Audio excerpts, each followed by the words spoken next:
राम मंदिर में हुई करोड़ों की चढ़ावा चोरी की एसआईटी जांच शुरू। सब बाहर आ गया, नोटों की गड्डियां निकली। राम जन्मभूमि ट्रस्ट ने दर्ज कराई एफआईआर। मंदिर एक ऐसी जगह जहां लोग सुकून, आस्था, श्रद्धा और विश्वास लेकर जाते हैं। मंदिर केवल एक पूजा का स्थान मात्र नहीं रहा है। वर्षों से लोग मंदिरों में अपने आराध्य, अपने ईश्वर को खोजने आते हैं। ये एक ऐसी जगह है जहां एक डिवोटी, एक श्रद्धालु अपने आराध्य देवता के साथ कनेक्ट करता है। भारत में मंदिर हमारी प्राचीन सभ्यता, संस्कृति, सामाजिक जीवन का केंद्र रहे हैं। प्राचीन काल से ही लोग अपनी श्रद्धा के अनुसार इन मंदिरों में दान, पुण्य, सोना, चांदी इत्यादि चढ़ाते रहे हैं, ये सोचकर कि इस धन का उपयोग मंदिर निर्माण, देवता की सेवा, लोगों की सहायता के लिए होगा। लेकिन क्या हो जब आपको अचानक ये पता चले कि आपकी मेहनत की कमाई जो आप श्रद्धा और आस्था के नाम से मंदिरों में दान कर रहे हैं, उसी की चोरी हो जाती है और मंदिरों पर करप्शन के चार्जेस लगते हैं। तो इससे सिर्फ मंदिर की संपत्ति को ही नुकसान नहीं पहुंचता, बल्कि करोड़ों लोगों की आस्था, श्रद्धा और विश्वास पर एक गहरी चोट लगती है।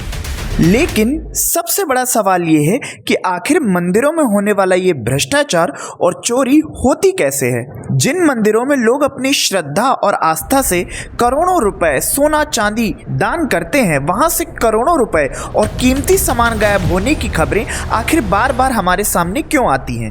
क्या ये सिर्फ कुछ लोगों की लापरवाही है या फिर सिस्टम में ही कोई बड़ी खामी छिपी हुई है? इस वीडियो में हम जानेंगे कि भारत के मंदिरों में भ्रष्टाचार के आरोप कितने बड़े हैं, ये कैसे होता है, इसका श्रद्धालुओं के आस्था पर क्या प्रभाव पड़ता है और आखिर इसका समाधान क्या हो सकता है। दिन है 22 जनवरी 2024, जब अयोध्या में श्री राम लला की भव्य प्राण प्रतिष्ठा होती है। इस समय पूरा देश श्री राम भक्ति में डूबा हुआ है, प्रसन्नता का माहौल है। देश विदेश के श्रद्धालु राम मंदिर ट्रस्ट में करोड़ों रुपए जमा करते हैं। लेकिन कुछ समय पहले ही एक कंट्रोवर्सी क्रिएट होती है। ट्रस्ट पर यह आरोप लगते हैं कि अयोध्या की मात्र 2 करोड़ की कीमत वाली जमीन को ट्रस्ट ने 18.5 करोड़ रुपए का खरीदा है, यानी लगभग 16 करोड़ रुपए का प्रॉफिट कमाता है। साथ ही साथ कुछ मीडिया रिपोर्ट्स ये भी बताती हैं कि ट्रस्ट ने लगभग 200 करोड़ रुपए का गबन भी किया हुआ है। इन्वेस्टिगेशन तो चल रही है, पर सेटिस्फैक्ट्री जवाब अभी भी पब्लिक डोमेन में मौजूद नहीं है। कुछ ऐसा ही केस पुरी के जगन्नाथ टेम्पल से भी सामने आता है, जहां पर मंदिर प्रशासन में ये आरोप लगते हैं कि भगवान जगन्नाथ के मंदिर के नाम से जो करोड़ों एकड़ की ज़मीन है, उस पर अवैध रूप से कब्जे हो रहे हैं। इस मामले का उड़ीसा हाईकोर्ट संज्ञान लेता है और मंदिर प्रशासन और सरकार को फटकार लगाते हुए सभी लैंड रिकॉर्ड डिजिटल करने का आदेश देता है।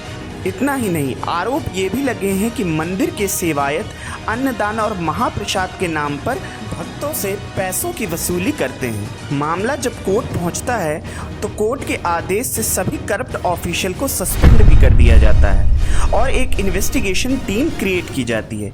इन्वेस्टिगेशन आज भी जारी है, लेकिन कोई भी इंफॉर्मेशन पब्लिक डोमेन के सामने नहीं आती है। तो सवाल ये है कि जो मंदिर में करप्शन हो रहा है, आखिर उसकी जिम्मेदारी लेगा कौन? क्या भगवान या फिर भक्त? नहीं, क्योंकि आस्था और मंदिर का करप्शन दोनों अलग विषय हैं। लेकिन जब इतने बड़े पैमाने पर किसी मंदिर में भ्रष्टाचार या चोरी होती है, तो सीधे सीधे ये उन लोगों की जिम्मेदारी होती है जो मंदिर की संपत्ति को संभालते हैं, चाहे राज्य सरकार हो, ट्रस्ट हो या फिर कोई इंडिविजुअल फैमिली। सुप्रीम कोर्ट ने अपने कई लैंडमार्क जजमेंट, जैसे श्री पद्मनाभ स्वामी केस में ये साफ कहा है कि मंदिर में चढ़ने वाला चढ़ावा व संपत्ति केवल देवता की संपत्ति होती है। इस पे ना तो किसी राज्य सरकार का अधिकार है, ना ही किसी ट्रस्ट का, बल्कि ये केवल उस डीटी यानी उस देवता की सेवा के लिए ही प्रयोग होना चाहिए।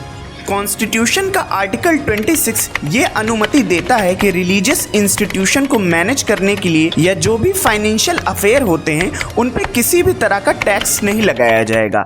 बस कॉन्स्टिट्यूशन के इसी आर्टिकल का सहारा लेकर मंदिर में बैठे करप्ट ऑफिशियल चोरी करते हैं और सभी इंफॉर्मेशन सरकार, कोर्ट, यहाँ तक कि डिवोटीज से भी छुपाते हैं। तो आखिर इसका समाधान क्या है? सबसे पहले मंदिरों में जो भी दान आते हैं या जो भी खर्च होता है, उसका एक इंडिपेंडेंट ऑडिट होना चाहिए, यानी लेखा जोखा होना चाहिए। इसकी पूरी जानकारी ऑनलाइन माध्यम के थ्रू उपलब्ध करानी चाहिए ताकि ट्रांसपेरेंसी बनी रहे।